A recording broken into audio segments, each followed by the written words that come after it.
Ah, I should have known it would be you.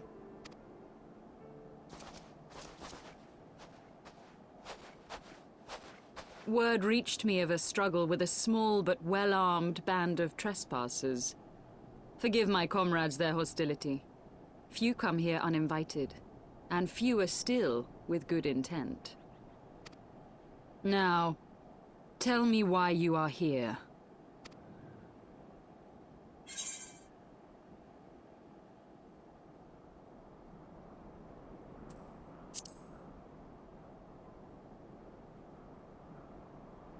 So, you seek to stem the Dravanian tide with talk? A romantic notion.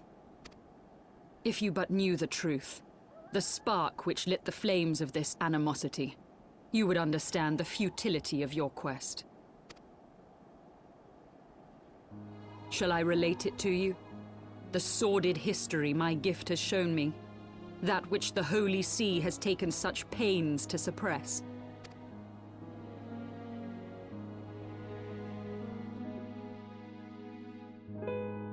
'Twas more than a millennium past when an Elezen tribe first sought to claim the lands of Kurthas as its home.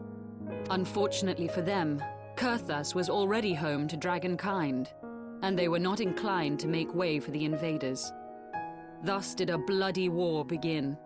A war which might well have rumbled on until one or the other side was exterminated, had it not been for the resolve of a single woman. That woman's name was Shiva. While those around her fought and died, she attempted to parley with the dragons, and in so doing discovered them to be possessed of profound intelligence and reason. The great worm Hraesvelgr in particular so enchanted Shiva that she found herself growing to love the creature, whom her people considered a monster. In the eyes of a near-immortal dragon, however, the fleeting life of an Elezen is as that of a freshly cut rose. Scarce has the flower bloomed before it begins to fade and wither. Such melancholy musings plagued Hraesvelgr, who had found in Shiva an unexpected and beloved soulmate.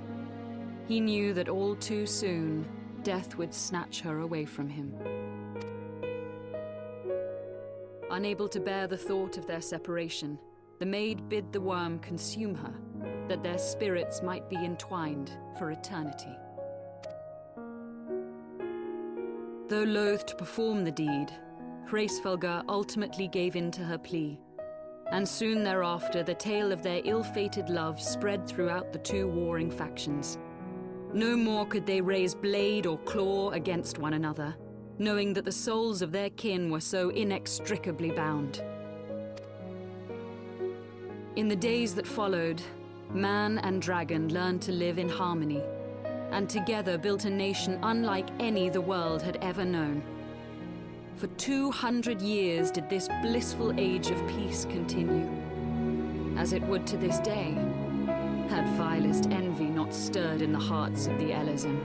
It is said that worms owe their longevity to the boundless reserves of vitality found within their eyes. And 'twas in this belief that a traitorous band of knights deceived their allies of some 2 centuries, and took by force that which they coveted.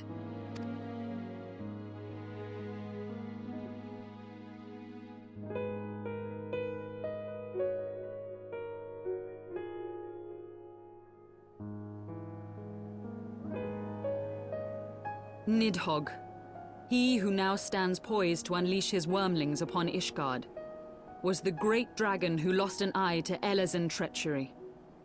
And until he prizes it from the hands of the traitor's progeny, no amount of conciliatory words will stay his fury.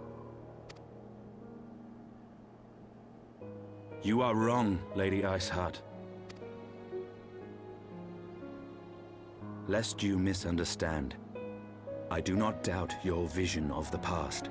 'Tis true that Nidhogg greatly desired to reclaim the Eye. Indeed, it was for that very reason that I kept it with me as I roamed the land, attempting to draw him away from the city.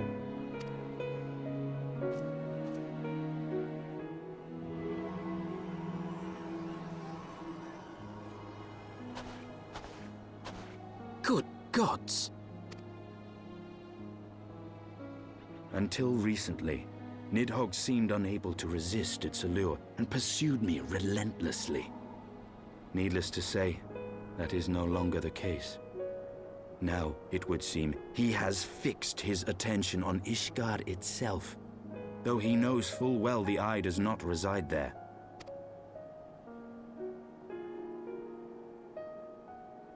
You believe he targets the capital for another reason?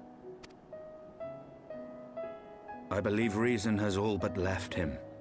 Through the eye, I feel much of what Nidhogg feels, and the dragon's thirst for vengeance will not be quenched by aught less than a sea of blood.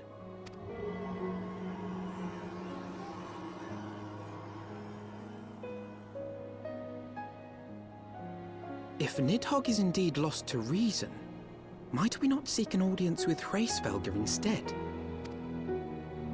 He has thus far shown no inclination to aid in the invasion of Ishgard, and may yet welcome our efforts to broker a peace. You still believe that a peaceable solution can be found? Very well. I will take you to him.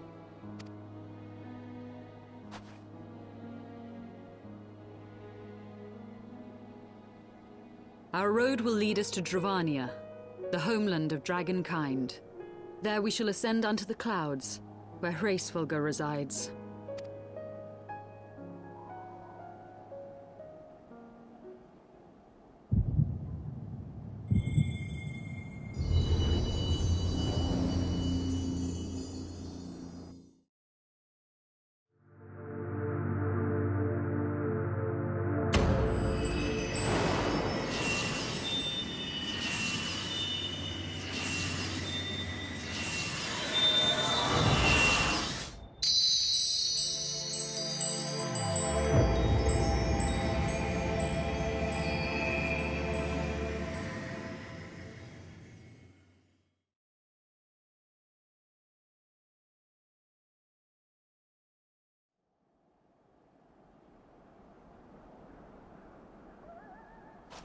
Is aught amiss, my friend?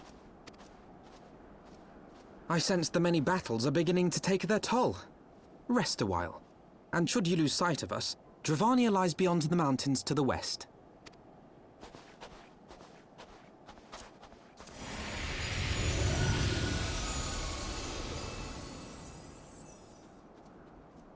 Curious. The vestiges of thy mistress's blessing are not as faint as once they were. Thy will to succeed grants thee unusual fortitude. But will it be enough?